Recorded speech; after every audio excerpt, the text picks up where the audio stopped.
Welcome everyone to this tutorial video. Today I will show you how to fix WhatsApp green screen problem. If you have green screen problem on your WhatsApp, I will show you how to fix it right now. So let's learn how to do it.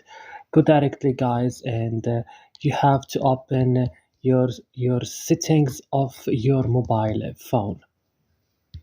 And right now go directly and open your apps option.